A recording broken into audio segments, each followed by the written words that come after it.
Hello friends, Saturday recipes la இன்னைக்கு நம்ம பார்க்க போற ரெசிபி கோவக்காய் ஃப்ரை. இந்த ரெசிபி ரொம்ப சிம்பிள் அண்ட் டேஸ்டான ஒரு ரெசிபிங்க. இந்த கோவக்காய் ஃப்ரை வந்து நீங்க ரசம் சாதம், தயிர் சாதம், சாம்பார் சாதத்தோட சாப்பிட்டீங்க அப்படினா செம காம்பினேஷனா இருக்கும், செம டேஸ்டா இருக்கும். வாங்க கோவக்காய் ஃப்ரை எப்படி செய்யறதுன்னு சொல்லி பார்க்கலாம். வீடியோக்குள்ள போறதுக்கு முன்னாடி Saturday recipes சேனலை சப்ஸ்கிரைப் பண்ணாதவங்க சப்ஸ்கிரைப் பண்ணிக்கோங்க. அப்படியே பக்கத்துல இருக்க பெல் ஐகானை கிளிக் பண்ணிக்கோங்க. அப்பதான் நான் போடுற வீடியோஸ் உடனே உங்களுக்கு வந்து சேரும். கோவக்காய் ஃப்ரை பண்ணுறதுக்கு நான் 300 கிராம் கோவக்காய் வாஷ் பண்ணி எடுத்து வச்சுருக்கேன். இதை வந்து நல்லா ரவுண்ட் ஷேப்பில் இந்த மாதிரி கட் பண்ணி எடுத்துக்கோங்க. உங்களுக்கு நீட்டமாக வேணும்னா நீங்கள் அதுக்கேற்ற மாதிரி நீங்கள் கட் பண்ணிக்கோங்க.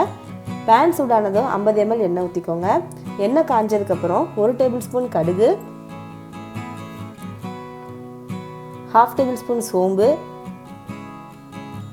1/2 டேபிள் ஸ்பூன் உளுந்து, 4 வரமிளகா,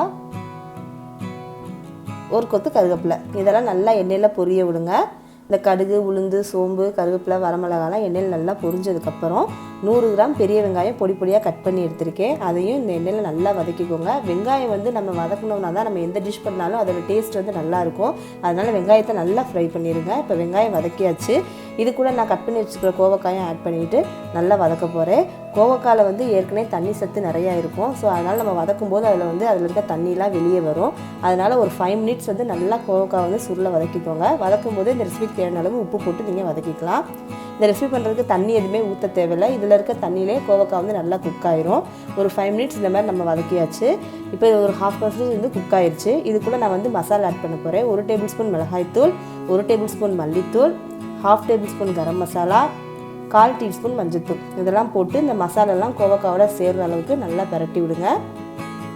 இந்த மாதிரி ஃபுல்லாக பரட்டி விட்டாச்சு. இப்போ இதை வந்து அடுப்பை மீடியம் ஃப்ளேமில் வச்சுட்டு மூடி போட்டு ஒரு 5 to 10 மினிட்ஸ் வந்து குக் ஆக விடுங்க. அதிலே இந்த கோவக்காய் வந்து நல்லா குக் ஆயிரும். இதில் இருக்க தண்ணி எல்லாமே வற்றி நம்மளுக்கு கிடச்சிரும். இப்போ பாருங்கள், நான் வந்து ஒரு 7 மினிட்ஸ் கழித்து ஓப்பன் பண்ணுறேன். எனக்கு கோவக்காய் வந்து நல்லா குக் ஆயிடுச்சு. இப்போ இது வந்து நமக்கு நல்லா ஃப்ரை ஆகணும். அதனால் நீங்கள் அடுப்பை ஃபுல்லாக வச்சு ஒரு 2 to 3 டைம்ஸ் வந்து நல்லா அந்த மாதிரி பரட்டி விட்டீங்க அப்படின்னா இதில் இருக்கிற தண்ணிலாம் இறங்கி இது நல்லா நம்மளுக்கு சாப்பிட்றதுக்கு கிறிஸ்பியாக நல்லா ஃப்ரை ஆகி கிடச்சிரும். அவ்வளோதாங்க, ரொம்ப ஈஸியான ஒரு ரெசிபி. பாருங்கள், நான் வந்து ஒரு 5 to 10 மினிட்ஸ் நல்லா பரட்டி விட்டேன். இப்போ கோவக்காய் வந்து ஃபுல்லாக குக் ஆகி நல்லா ஃப்ரை ஆகி ஒரு டேஸ்ட் அண்ட் கிறிஸ்பியான கோவக்காய் ஃப்ரை வந்து ரெடி ஆயிடுச்சு. இந்த ரெசிபி பண்ணுறதுக்கு ஒரு 5 to 10 மினிட்ஸ் தான் ஆகும். ரொம்ப ஈஸியான ஒரு ரெசிபி.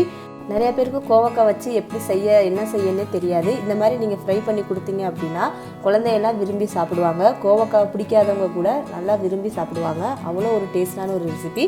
நீங்களும் இந்த ரெசிபி ட்ரை பண்ணிவிட்டு எப்படி இருக்குன்னு சொல்லி எனக்கு கமெண்ட் பண்ணுங்கள். வீடியோ உங்களுக்கு பிடிச்சிருந்துச்சுன்னா லைக் பண்ணுங்கள், ஷேர் பண்ணுங்கள். மறக்காமல் சாட்டர்டே ரெசிபி சேனலை சப்ஸ்கிரைப் பண்ணிடுங்க.